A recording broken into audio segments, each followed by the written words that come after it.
Maintenance के बारे में कि जो पत्नियां हैं गलत तरीके से मेंटेनेंस का परिवाद दाखिल करती हैं और जैसे ही परिवाद दाखिल करती हैं सीआरपीसी 125 का और तुरंत वो इंटरिम के लिए एप्लीकेशन मूव कर देती हैं। तो आपको कैसे बचना है इसके संबंध में आज हम बात करेंगे और ये वीडियो बहुत इम्पोर्टेंट है, हर किसी के लिए फ़ायदेमंद है। आप लोग इस वीडियो को अंत तक देखें।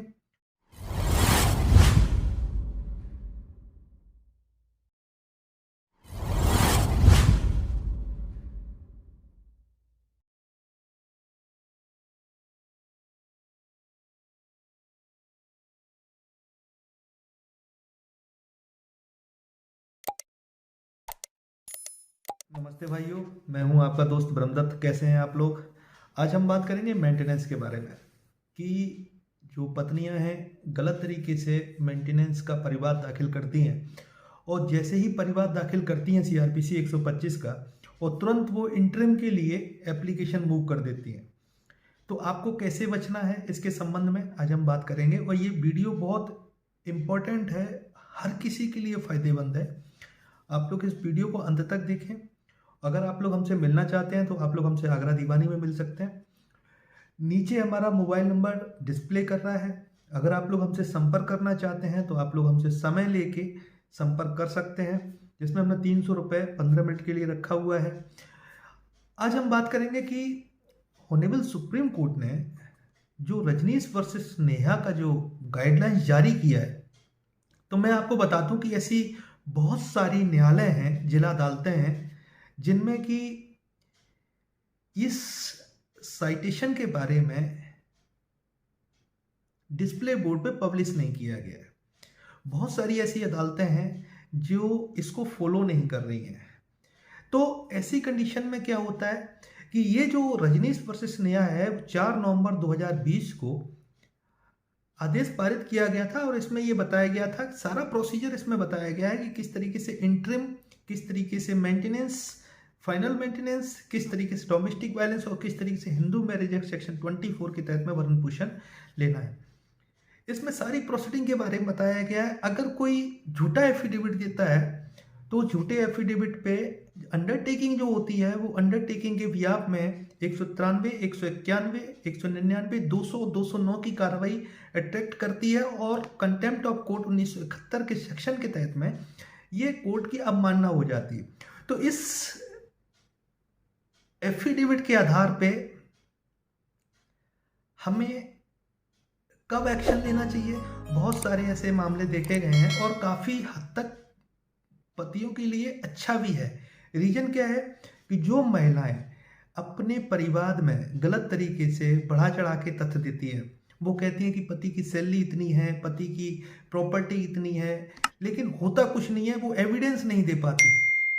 लेकिन वो क्या करती है कि रजनीश वर्सेस नेहा का एफिडेविट जो है वो जब दाखिल करती है तो उसमें वो सारे तथ्यों को छुपा जाती है और उसमें कोई एविडेंस नहीं दे पाती। और सबसे बड़ी बात मैं आपको बताऊं कि रजनीश वर्सेस नेहा का जो एफिडेविट है उसमें ऑनरेबल सुप्रीम कोर्ट ने 3 तरीके के एनेक्चर बताए गए हैं जो उसका प्रारूप है, लेकिन ये लोग क्या करते हैं उसको फोल्ड कर देते हैं, फोल्ड करके एक प्रारूप बना देते हैं और कोर्ट में दाखिल कर देते हैं। ये पूरी तरीके से गलत है, क्योंकि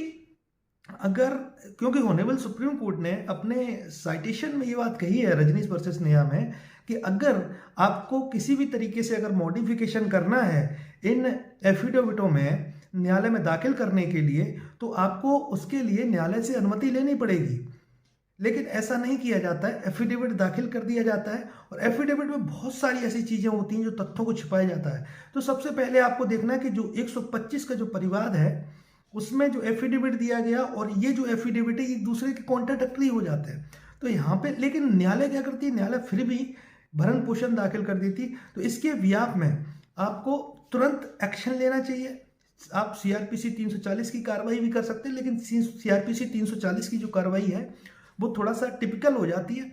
इसलिए अगर एफिडेविट अगर गलत तरीके से अगर फाइल किया गया है रजनीश वर्सेस नेहा का, लेकिन तो आप मुकदमा लिखाने के लिए भी कोर्ट में प्रे कर सकते हैं। लेकिन सबसे इम्पोर्टेंस बात है कि 4/11/2020 को ये जब जजमेंट पारित हुआ उसमें डायरेक्शंस इशू किए गए सभी हाई कोर्ट के लिए, सभी डिस्ट्रिक्ट कोर्ट के लिए, सभी फैमिली कोर्ट के लिए। और उसमें ये कहा गया कि आपको ये डायरेक्शंस जो है वो लागू करनी है। लेकिन मेंटेनेंस सीआरपीसी 125 के केस में क्या होता है कि जब एक पक्षी निर्णय करना होता है, जब निर्णय का टाइम होता है, तो उस टाइम पे इसको दाखिल करती हैं लड़कियां। लेकिन ऐसा क्यों?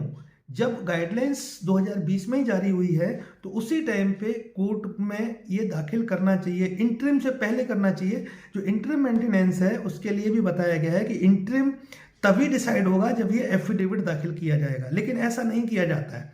तो आपको सबसे पहले ये चीज पकड़नी है कि जो 4 नवंबर 2020 को रजनीश वर्सेस नेहा जो ऑनरेबल सुप्रीम कोर्ट ने जो साइटेशन जारी किया था, जो डायरेक्शंस इशू किए थे, उन डायरेक्शंस के मुताबिक क्या आपका इंटरिम बनने से पहले ये एफिडेविट दाखिल किया गया है। और एफिडेविट में बहुत सारी बारीकियां आपको पकड़नी है।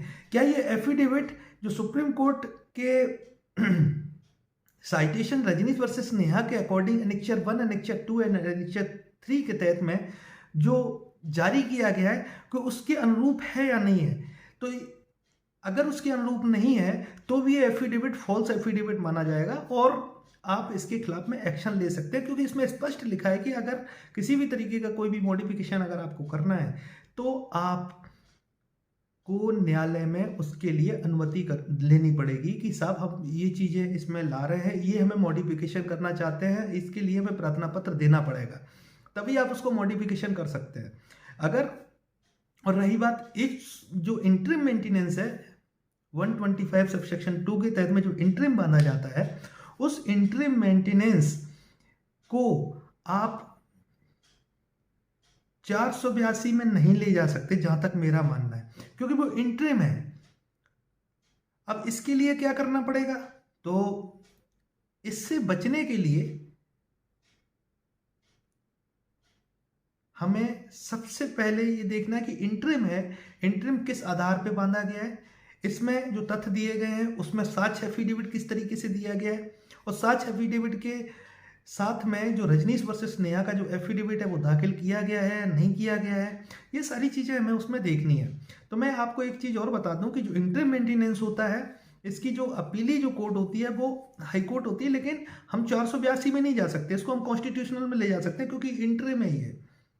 और बहुत सारे ऐसे केसेस में मैंने देखा है कि इंटरिम मेंटेनेंस होने के बाद में उस ऑर्डर को एग्जीक्यूशन कराने के लिए 125(3) दाखिल कर दिया जाता है। ये मेरे ख्याल से गलत प्रोसीजर है। अगर इंटरिम कोई आदेश हुआ है तो उसके लिए हम 421 सीआरपीसी का कॉम्प्लाइंस करा सकते हैं और उसकी हम वसूली करवा सकते हैं।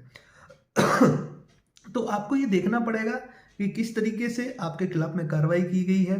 क्या जब कोई एप्लीकेशन एग्जीक्यूशन के लिए जब फाइल की गई है तो क्या आपका पक्ष सुना गया है, आपको बुलाया गया है? और दूसरी बात, इसमें पुलिस किसी भी तरीके की कोई भी वसूली नहीं कर सकती है, वसूली के लिए अलग प्रावधान दिया गया है। अगर आपके साथ अगर गलत तरीके से अगर मेंटेनेंस बांधा गया और आपको ट्रैप किया जा रहा है, वो फॉल्स एफिडेविट अगर न्यायालय में दिए जा रहे हैं, तो आप लोग हमारे नीचे दिए हुए नंबर पर संपर्क कर सकते हैं और कोशिश करेंगे कि आप लोगों की मदद की जाए। धन्यवाद।